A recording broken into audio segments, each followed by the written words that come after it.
It is essential, in modern investigations of the Hadal Zone, to collect samples throughout the entire trench, at different depths and across the various types of habitats that exist in this extreme environment.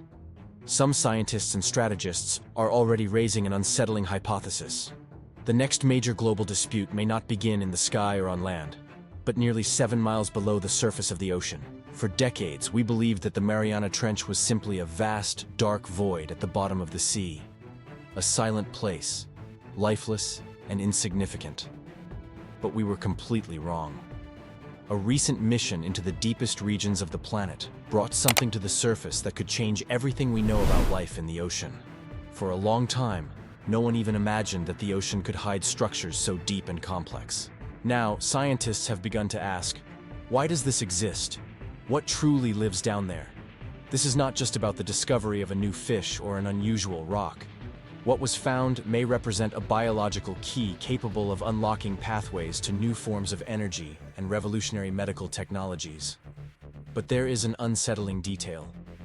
Access to this secret may be within reach of only a few nations, and the race to explore and control the resources hidden in the deepest parts of the Earth has already begun. Quietly. The secret lies in the sediment. When we think about the ocean, we imagine a blue and vibrant world, where dolphins leap above the waves and coral reefs form underwater gardens. But that is only the surface, the thin visible layer of something much larger.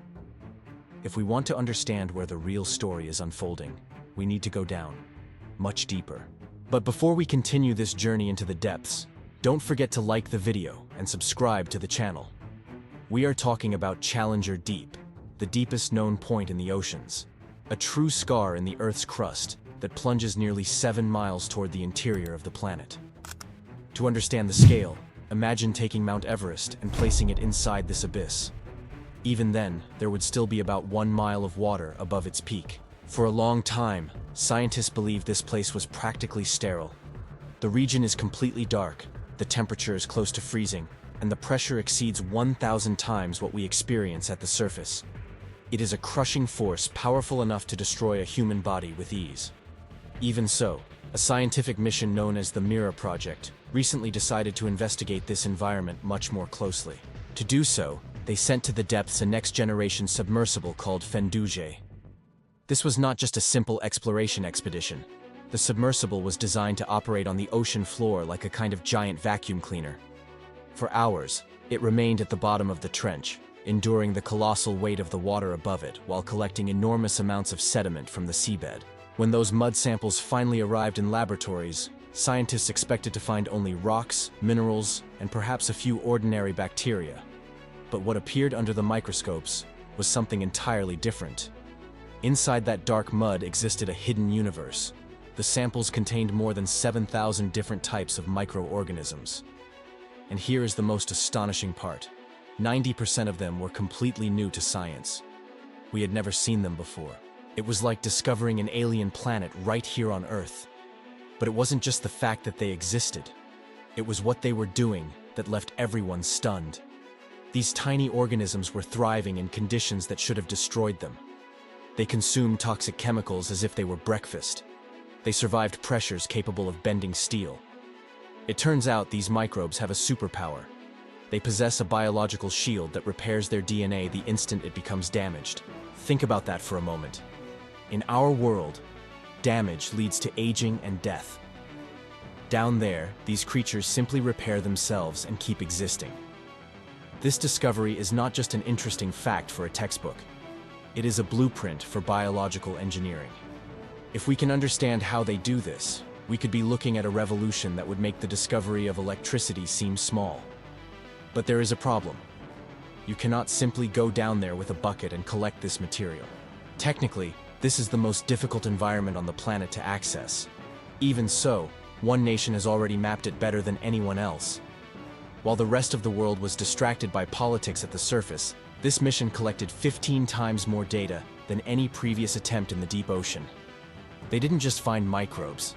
They found the code for biological immortality. And now that we know it is down there, the race has begun to see who will exploit it first. The bottom of the ocean is no longer a wilderness. It is a battlefield. And the first weapon of this war is not a firearm, but a microscope. But biology is only half of the story, because buried alongside these microbes is something that could transform the global economy. The gold rush in the darkness. We have these super microbes that could change medicine. That alone is enormous. But nations usually do not spend billions of dollars just to cure diseases. They do it for power and energy. And right next to these biological wonders, the floor of the Mariana Trench is covered with something that looks like dirty potatoes. They are called polymetallic nodules. They look like ordinary, unimportant rocks.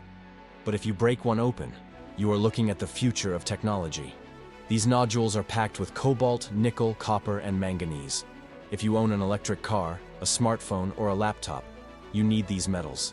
Today, extracting these materials on land is a nightmare. It is dirty, expensive, and the mines are running out. But down there, in the darkness, there are trillions of dollars worth of nodules simply scattered across the mud, waiting to be collected. The country that controls these deep-sea fields will control the global battery market. And in the 21st century, batteries are the new oil. But there is another detail. This is not just about batteries. There is another resource down there called fire ice. The scientific name is methane hydrate. It looks like frozen white ice, but if you bring it to the surface and hold a match to it, it catches fire. It is an extremely concentrated fuel source. Some estimates say there is more energy trapped in this fire ice than in all the oil and gas reserves on the planet combined. Imagine that. A nearly limitless source of energy at the bottom of the ocean. Sounds like a dream come true, right? Well, not exactly. Trying to extract this material is like playing Russian roulette with a loaded gun. The seafloor is unstable. If you start drilling and dredging to capture fire ice, you could trigger massive underwater landslides. And that isn't even the worst-case scenario.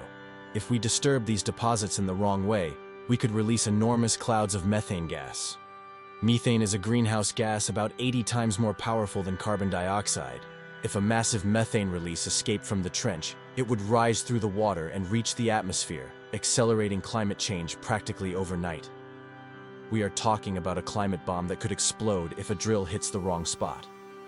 Even so, despite the risks, the machines are already being built. Giant robotic harvesters, machines that look like underwater tractors, are being designed to crawl across the bottom of the world. They will scrape the seafloor to feed the hunger of our technological industry. And this is where the tension explodes. Who owns the bottom of the ocean? Technically, these are international waters, but in practice, it belongs to whoever has the technology to reach it and the military power to defend it. We are witnessing a new gold rush. Only this time, instead of pickaxes and mules, we use nuclear submarines and robots controlled by artificial intelligence. The stakes are so high that traditional alliances are already beginning to fracture. Everyone wants a piece of this treasure. But while they fight over the rocks and the gas, they are ignoring the greatest discovery of all, the one that involves the very essence of life. The rocks power our smartphones, but what scientists discovered inside the cells of the creatures of the trench could power humanity itself forever. Why do major pharmaceutical companies want the abyss? Let's go back for a moment to those microbes, because the implications of this are astonishingly incredible. Remember when I said they repair their own DNA? Let's understand what that truly means for you and me. On the surface, our cells are constantly under attack. The sun, pollution, and the simple act of living damage our DNA. Over time, our bodies become worse at repairing that damage. That is what we call aging. It is why wrinkles appear, why our organs begin to fail, and why, eventually, we die. But deep in the trench, life follows different rules. The pressure is so intense that it should literally tear DNA molecules apart. But it doesn't happen. These organisms have developed an extremely powerful repair system. They possess enzymes and proteins that function like an elite construction crew, instantly fixing errors in their genetic code.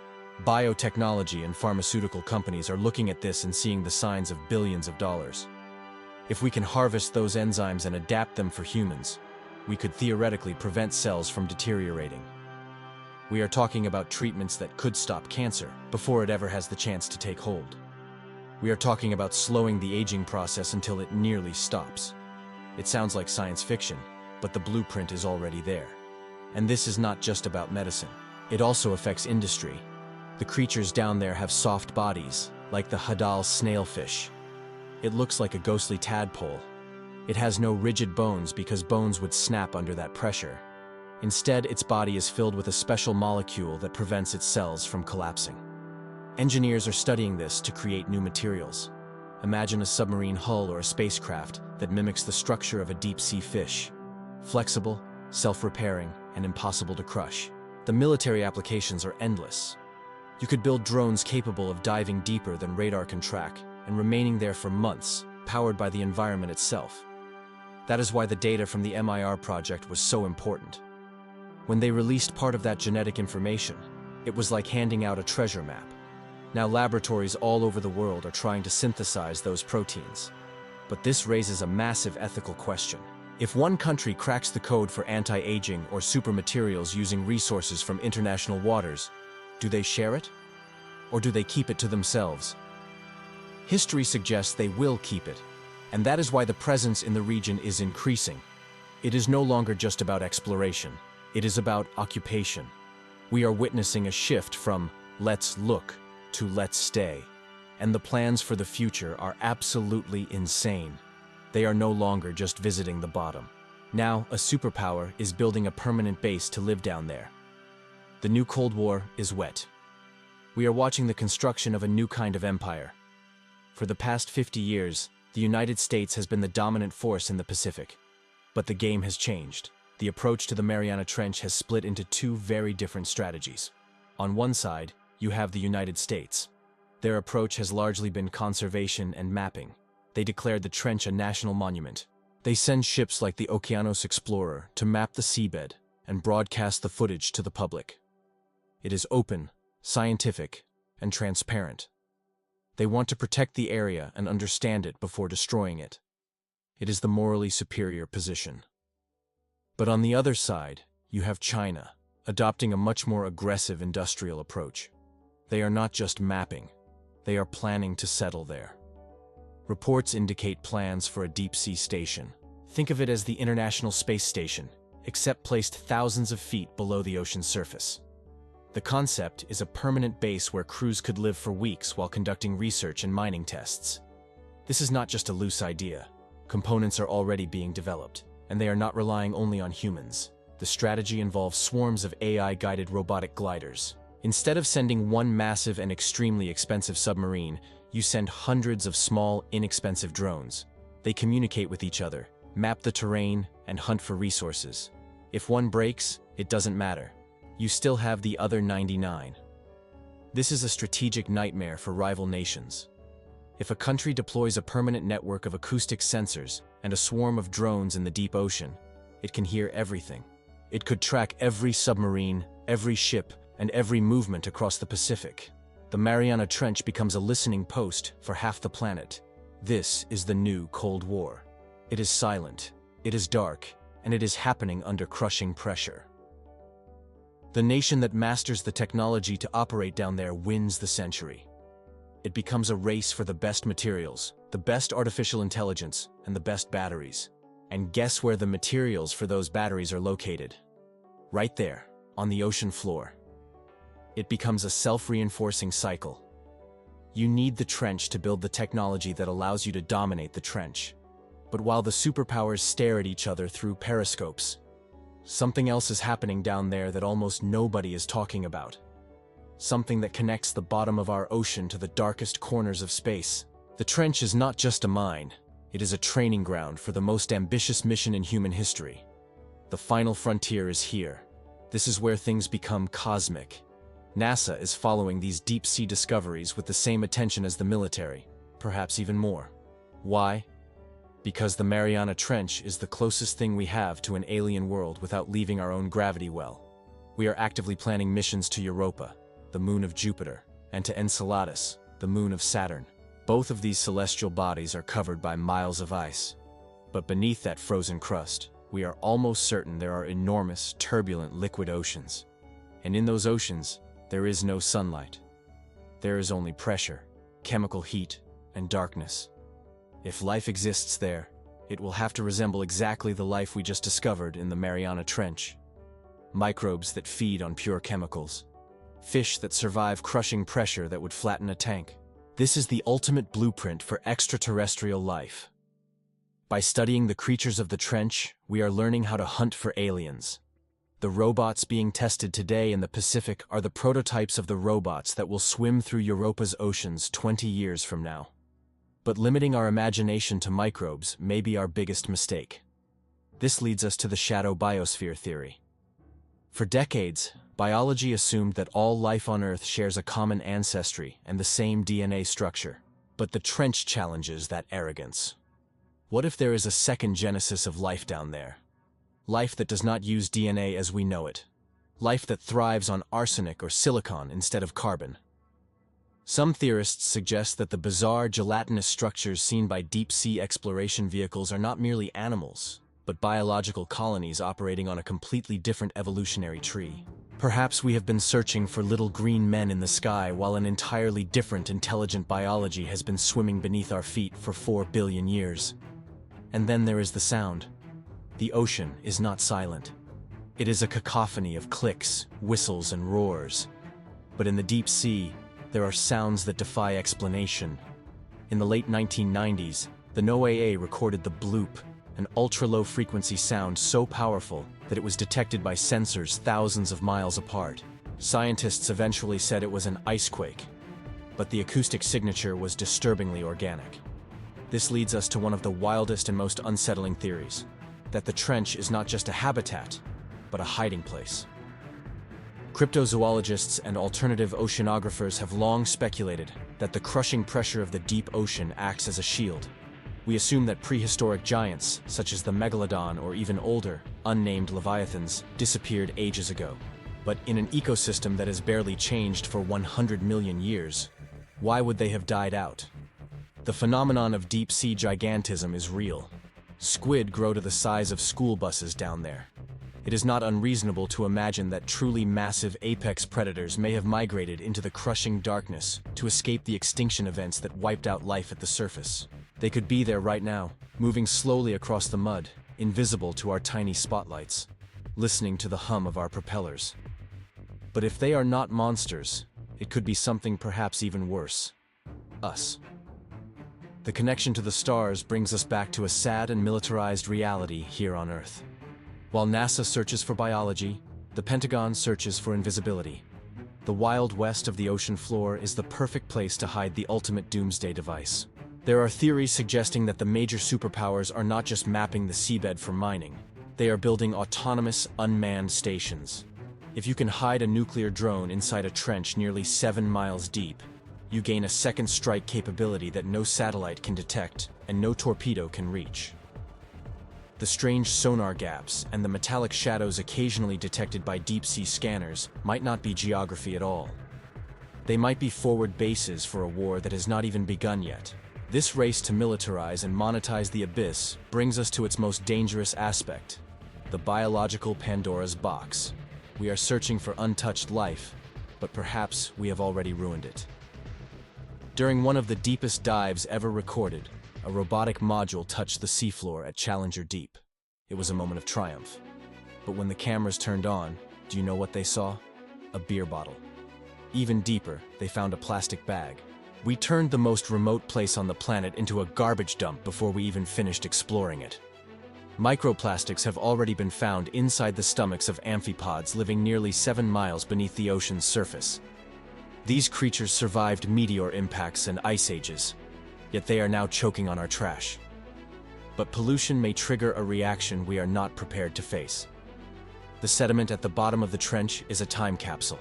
It contains bacteria and viruses that have remained dormant for millions of years, pathogens against which modern surface life has no immunity. As we dredge the seabed for manganese nodules and drill through the crust searching for fire ice, methane hydrate, we are not just disturbing the ground.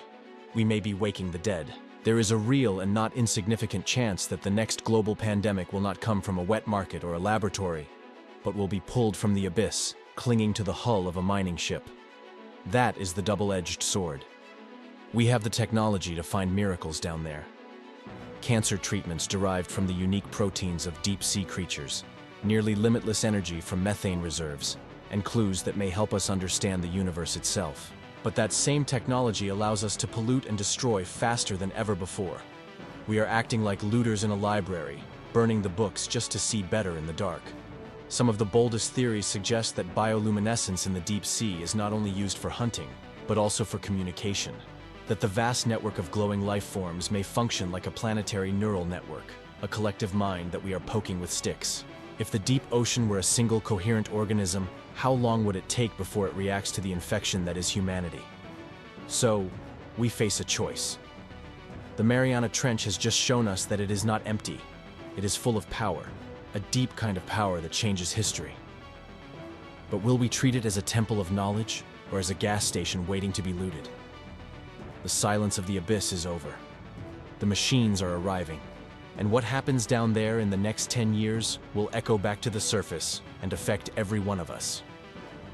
The rewriting of global power has already begun, and the ink is salt water. We are staring into the abyss, and for the first time in history, we are beginning to realize that something down there may be staring back. So here's the question that should keep you awake at night. If one nation gains exclusive control over the anti-aging biology discovered in the trench, do you think it will share it with you? Or will immortality become a state secret? Tell me what you think in the comments. And if you want to see more about the darkest secrets of the ocean, leave a like and subscribe to the channel for more. Thanks for watching.